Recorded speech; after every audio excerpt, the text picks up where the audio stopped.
Welcome to this video, Get Your App Ready to Go to Market. In the previous videos, the ins and outs of Windows Phone App Studio and how to get to the source code and make a modification, you saw how to create a Windows Phone app using the web-based App Studio tool and then modify the source code in Visual Studio. In this video, I'm going to show you how to get your app ready to be published in Windows Phone Store. By the end of this video, you'll have seen how to get started with publishing an App Studio app. After that, it's up to you to come up with great ideas for apps, develop them, and then publish them in the store.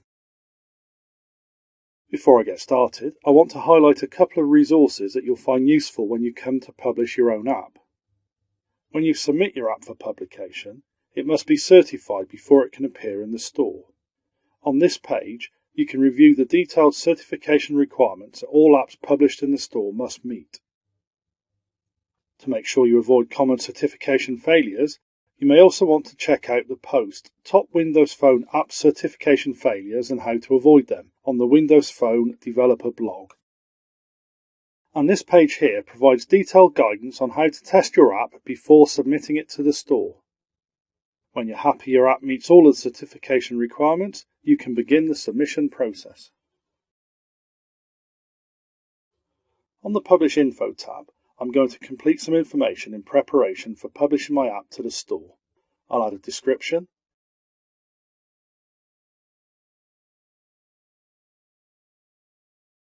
select a language, and optionally include an About dialog and enable ads in my app.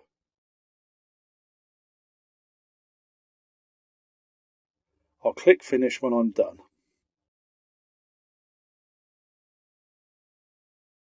The first thing that you'll need to publish an app to the store is the XAP file that contains your app and all its resources. If you're planning on publishing the app you created in App Studio without making any further changes, then you can download the XAP file from App Studio by clicking on the Publish Package link.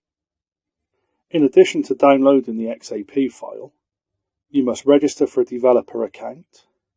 You need a 300 by 300 pixel PNG file that will serve as your app's tile to display in the store.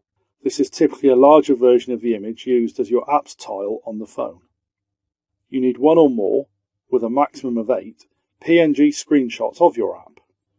You must have permission to use all the content that your app contains. You must have a suitable logo, title, and description for your app. You'll learn more about all of these as you watch this video. If you've made some changes to your app using Visual Studio, you'll need to build the XAP file in Visual Studio. Make sure that you set Visual Studio to do a release build, and then build the solution.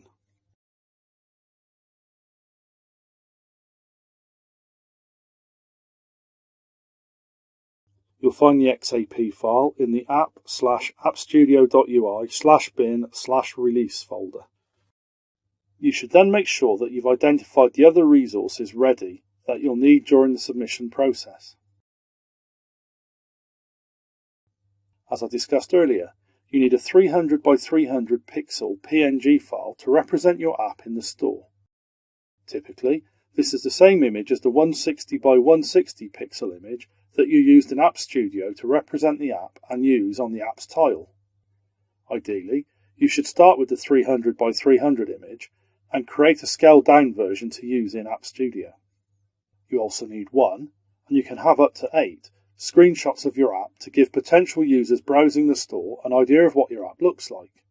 The easiest way to get a screenshot of the right size is to run your app in the emulator at WXGA resolution.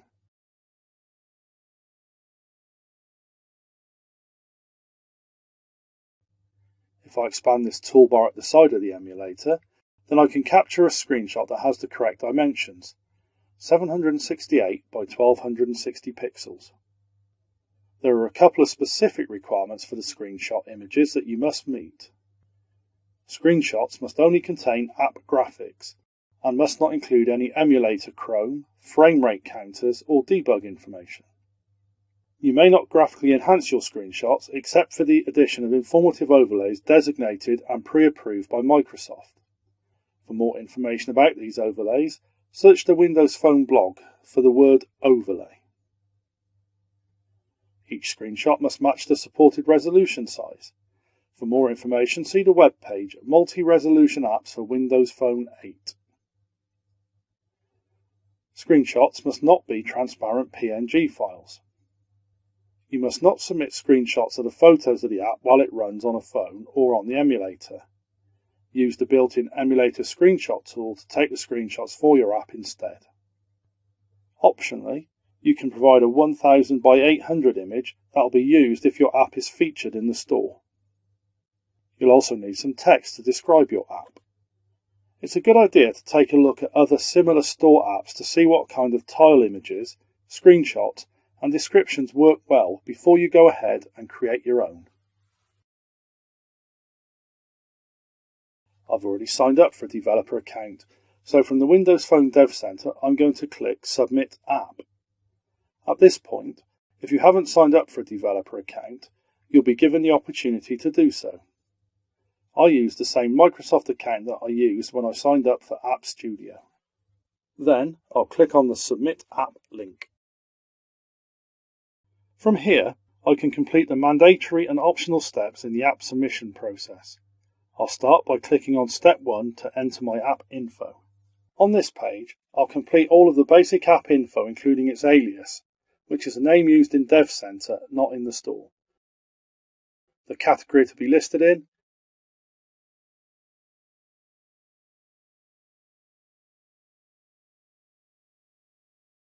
and the price it will be sold at. There are more options if I click here. If I'm submitting a game, I may need to submit a game certification for specific regions. Clicking on the Learn More link will provide you with the necessary information about game certificates. When I'm done, I'll click Save. Next, I'll click on Step 2 to upload the XAP file. If I click on Add New, I can locate the XAP file on my computer and upload it. When the upload completes, the page displays information about the XAP file. If I scroll down, I can enter additional information about my app, such as a description of the app,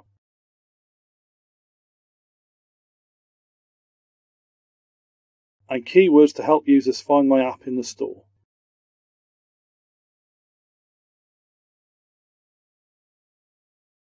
And scrolling down further, I can upload the various image files.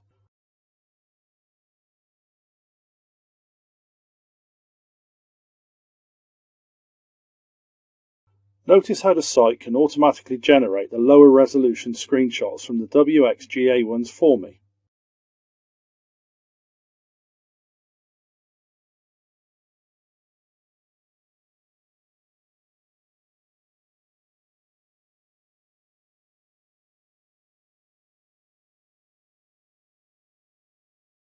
Finally, I'll click Save at the bottom of the page. This app doesn't require any of the optional information, so I'll go ahead and click Review and Submit. From here, I can either go ahead and submit the app for certification and publication, or go back and make any further changes that are needed. I'll click on Submit, and then go to the Lifecycle page. From here, I can monitor the process of my app through the different stages of certification, and after it is published, manage the app in the store. It can take up to 5 business days for the app to complete the certification process before the app appears in the store. Thank you for watching this video. I'm looking forward to seeing your great apps in the store.